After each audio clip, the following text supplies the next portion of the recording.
Untuk berita hari ini di Banius, Assalamualaikum dan salam sejahtera. Saya Khairi Fitri.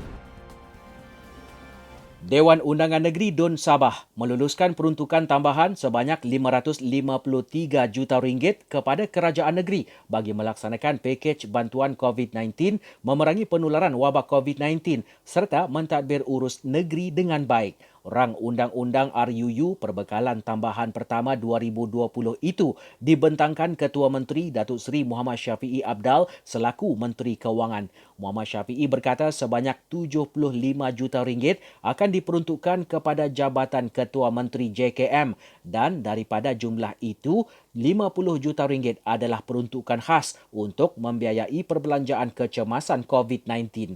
Ketika membentangkan RUU berkenaan, Muhammad Syafiee berkata sejumlah RM10 juta untuk bantuan makanan dan keperluan kepada golongan petugas di barisan hadapan, manakala RM15 juta untuk bantuan keperluan bahan makanan di merata kampung yang terjejas. Beliau berkata bagi membantu golongan petani, nelayan dan penternak yang terjejas akibat Perintah Kawalan Pergerakan PKP sebanyak RM50 juta disediakan kepada Kementerian Pertanian dan Industri Makanan bagi membiayai bantuan wang tunai secara one-off sebanyak RM300 kepada golongan berkenaan seramai 169,630 orang.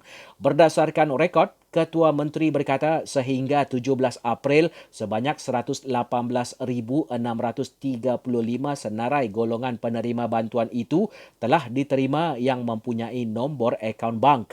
Ketua Menteri berkata sejumlah RM24 juta pula akan disalurkan kepada Jabatan Perkhidmatan Kebajikan Am JPKA bagi membiayai bantuan tunai secara one-off sebanyak RM300 kepada warga emas, orang kurang upaya OKU dan anak yatim dengan seramai 62,638 penerima, manakala RM2 juta disediakan kepada Jabatan Hal Ehwal Wanita, Kementerian Kesihatan dan Kesejahteraan Rakyat. Muhammad Syafiee berkata sebanyak RM62 juta diperuntukkan kepada Kementerian Pembangunan Luar Bandar bagi membantu seramai 38,203 golongan miskin tegar dan miskin dengan bayaran secara one-off sebanyak RM500. Katanya berdasarkan laporan sehingga 17 April, seramai 22,094 ketua isi rumah miskin dan miskin tegar telah menerima sebanyak RM11.1 juta bagi permohonan sedang dalam proses pembayaran. Tambah Muhammad Syafiee, sebanyak RM340 juta akan diperuntukkan kepada Kementerian Kewangan untuk dibelanjakan bagi merangsang sektor ekonomi negeri dengan menyediakan pelbagai bantuan kepada usahawan. Katanya daripada jumlah itu, RM90 juta diagihkan untuk penyediaan dana industri kecil dan sederhana IKS serta skim kredit mikro yang diurus dan dikendalikan oleh Perbadanan Pinjaman Sabah. Sementara itu, Muhammad Syafiee turut berkata peruntukan lebih RM200 juta pula disediakan untuk pelaksanaan projek-projek kecil yang dijangka boleh membiayai pelaksanaan 1,000 projek menambah baik kualiti liputan infrastruktur dan kemudahan asas di luar bandar.